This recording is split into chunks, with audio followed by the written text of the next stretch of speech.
अध्याय 30। 7 खजानों वाली चमकदार टाइलों का स्कूल। निंग रोंगरोंग काफी देर तक स्तब्ध रही और पिछले 2 दिनों की घटनाओं ने उसे श्रेक समूह खासकर तांगसान से दूर रहने के लिए भी दृढ़ कर दिया। हालांकि जब निंग रोंगरोंग ने पिछले 2 दिनों में तांगसान के प्रति झियाओवू के रवैये में आए 180 डिग्री के बदलाव के बारे में सोचा तो वो सोचने से खुद को रोक नहीं पाई। झियाओवू के व्यक्तित्व को देखते हुए वो तांगसान पर बिना वजह गुस्सा नहीं करेगी। क्या ऐसा हो सकता है कि वो डायरी भी देख सकती हो?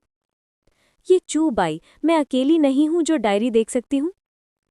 चूबाई के बारे में शिकायत करने के बाद निंग रोंगरोंग काफी देर तक चुप रही। क्या दादाजी तलवार और हड्डी वाले दादाजी सचमुच मर जाएंगे? मैं ऐसा नहीं होने दूंगी। चूंकि चूबाई भविष्य के बारे में जानता है, इसलिए उसके पास इस समस्या का कोई समाधान जरूर होगा। अंतर्बोध। मेजबान ने डायरी निर्माण पूरा कर लिया है और शिकायत कर रहा है कि मारक क्षमता मध्यम है। पुरस्कार भौतिक शरीर। संवर्धन। जीवन मृदा। जीवन मृदा, ये क्या है? चूबाई ने सोचा। इसका उपयोग अमर जड़ी बूटियों की खेती के लिए किया जा सकता है। बस अमर जड़ी बूटी के पराग या बीन जीवन मृदा में डाल दें और केवल 1 सप्ताह में एक नई अमर जड़ी बूटी उगाई जा सकती है। चूबाई चौंक गया।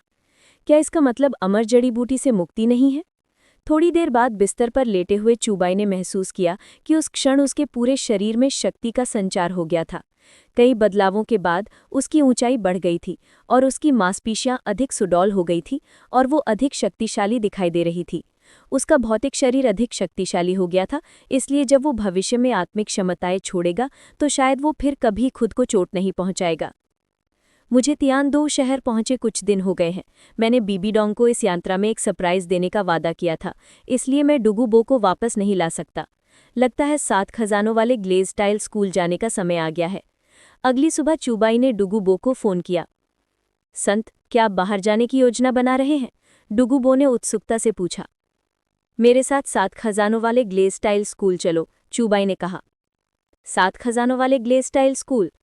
चूबाई की बात समझ गए और उन्हें याद दिलाया। संत, इस बूढ़े को ज्यादा नहीं बोलना चाहिए, लेकिन ऊपरी 3 संप्रदायों में 7 खजानों वाले ग्लेज टाइल स्कूल का झुकाव स्पष्ट रूप से तियानडो साम्राज्य की ओर ज्यादा है। 7 खजानों वाले ग्लेज टाइल स्कूल इस अकेले बूढ़े की तरह नहीं है। अगर आप उन्हें भर्ती करना चाहते हैं तो ये इतना आसान नहीं होगा। चूबाई ने बेबसी से कहा। मुझे ये पता है, लेकिन मेरे अपने तरीके हैं। हाँ, लेकिन ये मुमकिन है या नहीं, ये तो कोशिश करने के बाद ही पता चलेगा। चूबाई और डुगुबो के घर से निकलने की कुछ ही देर बाद उन्होंने निंग रोंगरोंग को सड़क पर अपनी ओर आते हुए देखा। निंग रोंगरोंग ने जब चूबाई को देखा तो वो अनजाने में ही डायरी के बारे में पूछना चाहती थी, लेकिन नतीजा ये हुआ कि वो कुछ कह ही नहीं पाई। बेबस होकर निंग रोंगरोंग ने हमेशा की तरह बस इतना ही कहा। चूबाई, हम फिर मिलेंगे। क्या तुम 7 खजानों वाले ग्लेज टाइल स्कूल वापस नहीं गई थी? चूबाई ने उत्सुकता से पूछा। पिछली घटना के बाद क्या शेनशिन, जो निंग रोंगरोंग से बहुत प्यार करता था, अब भी उसे अकेले बाहर आने देगा? बात करते हुए उसे अभी तक नहीं पता था कि पिछली बार जब शेनशिन निंग रोंगरोंग से हिसाब बराबर करने के लिए ले गया था तो श्रेक समूह का क्या हुआ था। सेक्ट बहुत बोरिंग है। मुझे अपने पापा को मनाने में बहुत मेहनत करनी पड़ी, इसलिए मैं खेलने के लिए बाहर भाग गया। निंग रोंगरोंग ने मुंह बनाया। लेकिन चूबाई, तुम कहाँ जाने वाली हो? 7 ट्रेजर ग्लेज टाइल स्कूल, चूबाई ने जवाब दिया। अरे, तुम 7 ट्रेजर ग्लेज टाइल स्कूल जा रही हो? निंग रोंगरोंग ने सोचा। क्या तुम्हें मेरे पापा से कुछ बात करनी है? अगर मैं कहूं कि मैं प्रपोज करने वाला हूं तो क्या तुम मेरी बात पर यकीन करोगी? चूबाई ने चिढ़ाते हुए कहा। अरे, तुम क्या कह रही हो, गुंडे? निंग रोंगरोंग शर्मा गई और चूबाई की तरफ आंखें घुमा दी। लेकिन चूंकि तुम 7 ट्रेजर ग्लेज टाइल स्कूल जा रही हो तो मेरे साथ आओ, मैं तुम्हें और सीनियर डुगुबो को वहां ले जाऊंगी। डुगुबो, जो चूबाई के पीछे चल रहा था, खुद को रोक नहीं पाया और चुपके से चूबाई को अंगूठा दिखा दिया। संत के पास एक रास्ता है। हाँ, सबसे पहले 7 खजानों वाले ग्लेज टाइल स्कूल के युवा स्वामी को बुलाओ। इस तरह निंग फेंगजी, जो अपनी बेटी से बहुत प्यार करता है, निंग रोंगरोंग की सलाह जरूर मानेगा। बुरा नहीं, बुरा नहीं। संत का हनी ट्रैप वाकई कमाल का है। चूबाई को डुगुबो के विचार समझ नहीं आए। अगर पता होता तो शायद वो फिर से अवाक रह जाता। निंग रोंगरोंग का पीछा करते हुए चूबाई और डुगुबो जल्दी से 7 खजानों वाले ग्लेज टाइल स्कूल पहुंच गए।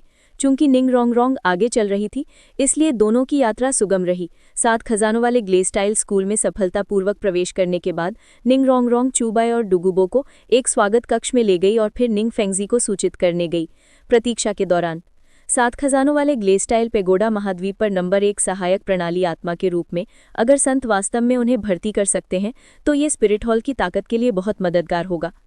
डुगुबो खुद को ये कहने से नहीं रोक पाए और ये भी नहीं बताया कि 7 ट्रेजर ग्लेस्टाइल स्कूल में शेनशिन और गुरोंग भी थे, जो 2 टाइटर डोलुआ थे। इसी वजह से 7 ट्रेजर ग्लेस्टाइल स्कूल का भी अपना गौरव है। स्पिरिट हॉल के अतीत के कुछ अलोकप्रिय कार्यों और निंगफेंगजी के एक सतर्क व्यक्ति होने के कारण वो स्वाभाविक रूप से स्पिरिट हॉल पर भरोसा करने को तैयार नहीं होगा। हालांकि मेरा मानना है कि थोड़े से प्रयास के साथ ये अब भी किया जा सकता है।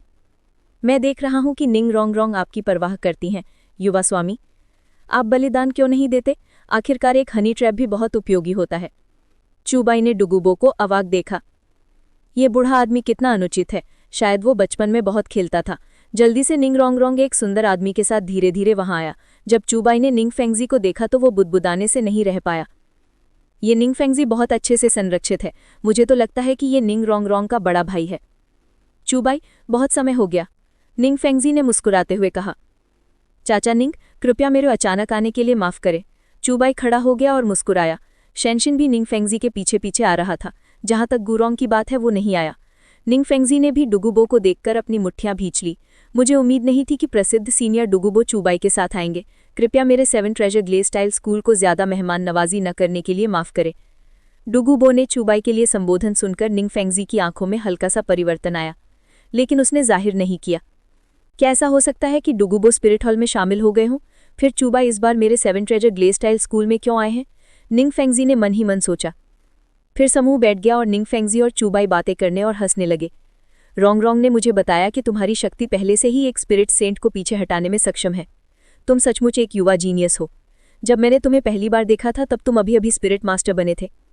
निंगफेंगजी ने मुस्कुराते हुए कहा। मेरी किस्मत अच्छी थी। 7 ट्रेजर ग्लेस्टाइल स्कूल की ये यात्रा काफी जल्दबाजी में थी और मैं कोई भी उपहार नहीं ला पाया। अंकल, मुझे लगता है कि आपको इसमें दिलचस्पी होगी। चूबाई ने विजुअल 100 ट्रेजर पर्स निकाला। एक चमकती रोशनी के साथ उसके हाथ में एक अमर जड़ी बूटी प्रकट हो गई। डुगुबो भी इस जानी पहचानी अमर जड़ी बूटी को देखकर दंग रह गया। क्या चूबाई अमर जड़ी बूटी से 7 ट्रेजर ग्लेस्टाइल स्कूल को खरीदना चाहता था? क्या वो 7 ट्रेजर ग्लेस्टाइल स्कूल को बहुत कम आंक रहा था?